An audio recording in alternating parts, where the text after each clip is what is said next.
Well, listeners, we have got a very, very special guest on the show right now. Many of you will know Richie Faulkner because of his work with Judas Priest, but he's got a brand new project now, a brand new band called Elegant Weapons, with a new album out as well. So we thought we would actually get Richie on the phone to chat about Elegant Weapons and this amazing new album. So welcome to the program, Richie. Dave, thanks for having me, man. It's a pleasure and an honour to be here. How are you? I am really, really well, and mate, we are honoured to have you on the show, and I have to ask the big question straight off. Tell us a little bit about Elegant Weapons and how this band has come into being. Well, you know, when I joined Priest back in 2011, it was the farewell tour. It was the last tour. It was Epitaph, you know. It was the final go-round that they were going to do. So I started thinking back then, really, about what I was going to do when this band retires. You know, fortunately, 12 years later, Priest are still making music. We're still touring the world, and the world is a better place for it. But at the time, I had to, you know, think about what I was going to do after. So that's where the seed was sown originally. And then since then, I've always been writing little bits and pieces, song ideas and riffs and melodies and stuff like that, and I was able to, during the pandemic, put all those ideas together. We had a bit of time. No one was doing anything, you know, with all the lockdowns and everything like that. No one was touring, no one was playing anywhere, so I could get those ideas, put them into some sort of order, and see, do I have some songs, do I have an EP or an album, do I have a band, just see what I've got there, and that's what I did, really. And it was important for me to have something that stood on its own sonically outside of Priest, because if I came out with a Priest record, that's what we do with Priest, you know, there would have been no point. So sonically I wanted it to be different in its own monster, and it had that, and I went from there, really. It's really interesting. A lot of people I speak to during those lockdowns and everything during the pandemic, some people found that they couldn't be creative at all, and other people found it to be a great opportunity to explore their artistic ability. What do you feel made you so creative during that time, and why did that feel like the right time for you to explore with Elegant Weapons? It's a great question. I mean, people work differently, you know. I'm always creating. I've always got the instrument in my hand, always playing, and you know, I've always, you know, there's always stuff jumping out of the guitar, riffs, melodies, and fortunately we can record them on phones or whatever it may be. So I've always got that kind of itch to scratch creatively, and we just had the time, more time than usual, to be able to do that. So it was a case of just carrying on like normal, really, but it's just I had a lot more time to be able to do it because no one was touring. Yeah. I do the same. I come in the studio in the morning, play guitar with a coffee, see what jumps out. I do that pretty much every day, you know. Yeah. It's just part of my life, and again, it just allowed me some time with the pandemic to be able to get those ideas and consolidate them into what became the album. Richie, you also had a life-changing event in 2021. How is your health now, and how much of an impact did that have on what you're doing now with Elegant Weapons as well? Well, I'm doing great now. I mean, thanks for asking. I'm doing okay. Obviously, it became very real to me that you never know what's around the corner. Well, none of us do. You know, you could be up there playing Painkiller 1 minute, and then the next minute you go down and don't get up. You know, so it kind of makes me think differently in terms of if you've got an idea for something, or there's somewhere that you want to visit in the world, or a family member you want to reach out to, do it, because you never know what's around the corner. You know, and there's little things I have to do differently. I have to, you know, obviously there's meds I have to take, and I have to a couple of lifestyle changes, a couple of things from that I have to go to physical therapy every now and again. But I'm very lucky to be here talking about new music and tours and all that stuff. You know, there's some people that go through a lot worse things than I do. So I consider myself one of the lucky ones. You know, it was a great support system. The surgeons, doctors, nurses, and the people at home, they were fantastic. And the fans as well, man, they got me through it. They sent me videos and letters of support and everything. They really got me through it. And it was important for me to get back on the guitar. get back out on tour, finish this record, for example, and get back to who I was. That's part of the medicine, getting back to normal.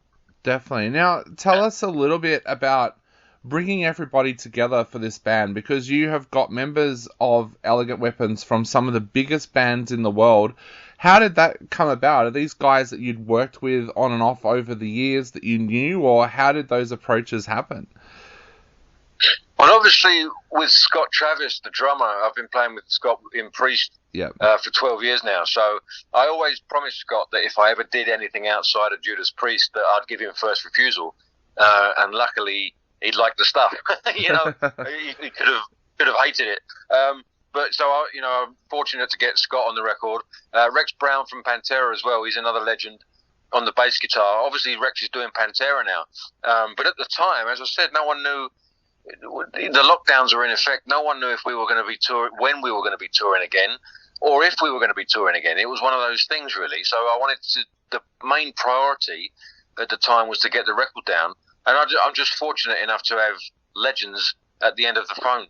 It's just I'm lucky to have that. And Ronnie Romero, fantastic singer. As you said, the touring band's going to be different. These other Scott and Rex are doing other things.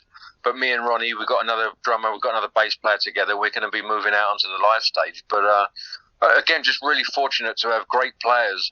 I can pick up the phone and call Davey Rimmer from Uriah Heep and say, "Do you want to join my band, man?" Because that's the way it works, really. Just I wanted the best people for the band, as you do, and they just happen to be legends, really. So very fortunate and very grateful to have those guys on the record. That was actually going to be my next question. How do you do that approach? Is it just a phone call saying, "Hey, I've got this idea for a band. Do you want to join?" Or do you take everybody out for dinner? How does that approach actually happen?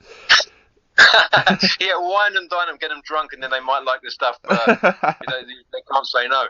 But in the case of Scott and Rex, it was. Fortunately, they liked the songs. And with Ronnie, I sent him the stuff. They all liked the stuff. It was all written before I got them on board. It was all written, and I'd recorded demo versions.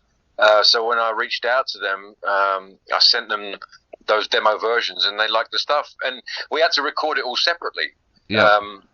Because of the way the world was at the time. We couldn't fly and be together. So Ronnie recorded it in Europe. Scott recorded the drums last, so I was able to do it with him here in the US. Rex recorded it in a studio near him. So we all done it separately, but that was just the challenge of the record, and I think every record has a challenge. When you're young, you're putting a record together, it might be a financial challenge. Or you might have the studio might be a bit small, but that's the challenge. You work around it. There's always a challenge with if we want to call it art, which it kind of is. There's always a challenge, but it kind of becomes a part of the story of the album. Yeah, I think that's a healthy thing. So this one was no different. Was that a different experience for you with everybody recording on their own in different parts of the world, or is that how Priest have done their last few albums as well? No, we've done it all in the same studio separately, at different times, but all in the same studio. This was done in different studios, and then we sent it to Andy Sneap to put together and mix and everything like that. So it was different in that regard. I really like getting together, at least drums, bass, guitar, and putting the drums down, because you get a different energy. You feed off of each other's energy. Some spontaneity comes out of that, and if you get that on the drums, that's great. If you get some flow from the drums that comes out of that spontaneity, you can then build on that afterwards. Yep. So in this case, we just worked with what we had, and it came out great for it. You mentioned the touring band as well. You've put together some amazing guys for that. Tell us a little bit about some of the guys that we can expect to see in the touring band with you on stage as well. Well, I mentioned Davey Rimmer before. He plays with a band called Uriah Heep. They've also been around for 50 years. Me and Davey, I've been Davey's friend for over 20 years. We used to play the bars and clubs and pubs in the UK. We used to play covers maybe 4 or 5 nights a week, religiously every week. That's what we did, So not only are me and Davey great friends, we've got a musical relationship as well. I got the gig in Priest, he got the gig in Uriah Heep, and it just makes sense to be in a band with him. You know what I mean? We connect on so many different levels. Christopher Williams, who plays drums in Accept, he actually recorded the drums when we started. When I wanted to record this record, Scott couldn't fly in at the time, so I asked Christopher to come and record the record, and then we got Scott in later on to redo the drums in his own style, you know.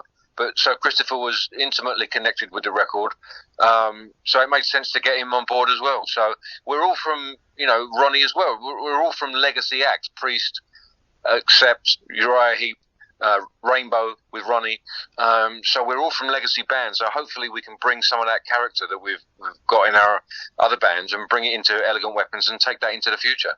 Definitely. Now, Richie, I wanted to ask a little bit about the genesis of these songs, because listening to the album, one of the things that really hit me was that every single song on this album feels like it's got its own identity. So what was inspiring you when you sat down to start work on these tracks? Was it life itself or things around you? What was inspiring you at that time? That's a great question. You know, it's for me, it's always the guitar. That's it. It's the guitar. That's where it starts. If I can put something together, it usually, obviously, the guitar doesn't play itself, but it kind of brings stuff out of me. You know, the Black Sabbath influence, or the Ozzy Osbourne, or the Priest influence, or whatever it may be, the Jimi Hendrix stuff. The guitar is like a conduit for that, and I'm inspired by the guitar. That's the main reason I do it. I look at it, I'm inspired by it. I play it, the way it makes me feel, all that stuff. So I sit down with the guitar, and I come up with something that I find inspiring, or it sounds good, and I go from there. You know, if it sounds like a sad kind of song, then it might inspire. It's not going to inspire a happy lyric, if you know what I mean. Yeah. So the song, the guitar dictates the type of song, and the type of song dictates the vocal and the lyrics and stuff like that. So, but ultimately, it's the guitar and what the guitar brings out of me.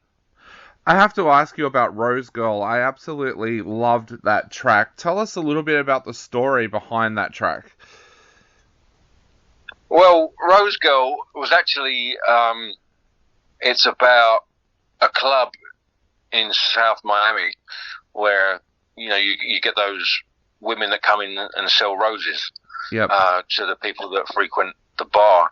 And it was about her, really. It was about where did she come from, where does she go to after she's sold her roses, and that was basically the sentiment of the story. She came in, she sold the roses, and then where does she go to? What makes her tick? What kind of, you know, who is she? That's basically what it was. And again, it just sounded like that kind of song.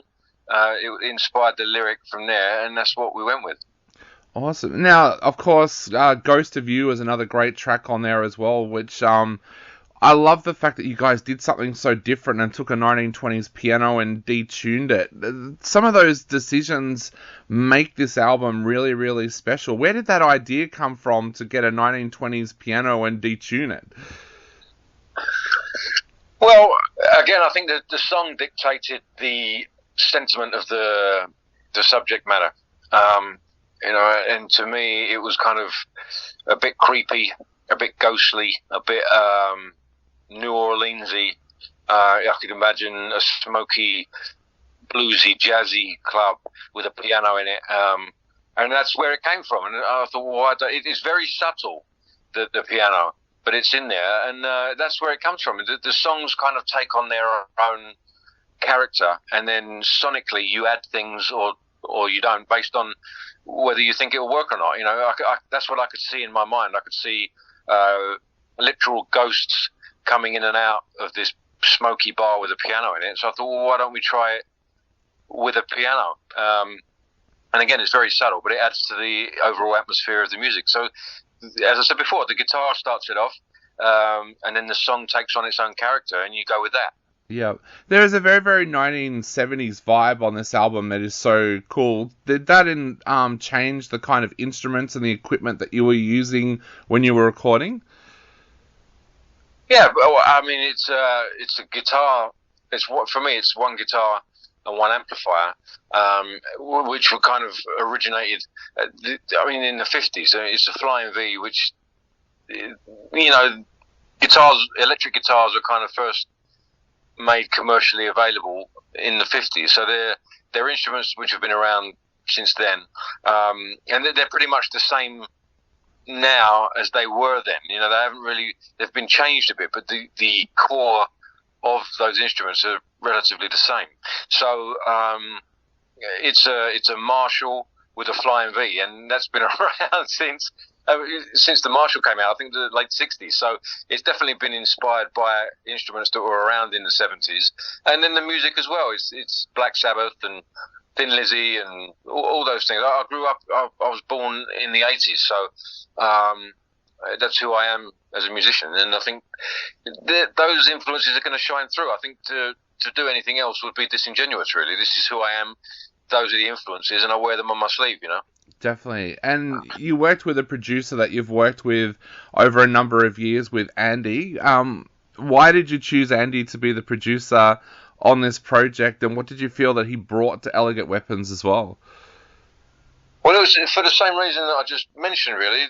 Andy was brought up on the same music that I was, but he's also making records in 2023, you know, so he's making modern records that contain those early influences, as you said, 70s, 80s, you know, so I wanted to preserve those influences while being relevant in 23, and I think that's what Andy Sneap does. So to me, I mean, Andy's a great friend as well, and he's one of the world's best metal producers, in my opinion. So to have him on the board and as a producer was a no-brainer, really, for all those reasons. Definitely. Now, Richie, we are running out of time very, very quickly, but I wanted to ask, you mentioned off-air before that you hadn't been to Australia for a while. Is the hope to bring this band right around the world, and including countries like Australia? Of course, yeah. We want to get to wherever we can with Elegant Weapons. You know, that's part of the reason we do it. Is, well, the big part of the reason we do it is to play live and get to as many people and connect with as many people as we can. And Australia's always been good to me, good to Priest over the years. We haven't been there for a while, so it'll be great to get back down there and see you guys and girls and play some great music for you. So we're looking for opportunities in Australia and beyond. You know, we're playing some dates in Europe next month and in July, and then we're looking for opportunities beyond that. So watch this space. If we do get anything, check out our socials and our website and stuff like that, and we'll let you know. We'll let you guys know. Awesome, mate. Well, we look forward to playing all of the singles that come off this album on our show. So to finish off the interview, what would you like to say to people out there before they go out and take a listen to this amazing album? Well, I'm just grateful that people spend the time, you know, to listen to music that we put out. You know, I know there's a lot of music out there at the moment, so I'm very grateful, very fortunate that people, you know, give me their opinions and give me their time. So I'm very, very grateful for that. So I hope you dig the album, and hopefully we'll see you soon. Well, Richie, thank you so much for taking the time to chat to us today. It's been an absolute honour having you on the show, and hopefully we do get to see you in Australia very, very soon. Thanks for the support, Dave. Hopefully see you soon, man.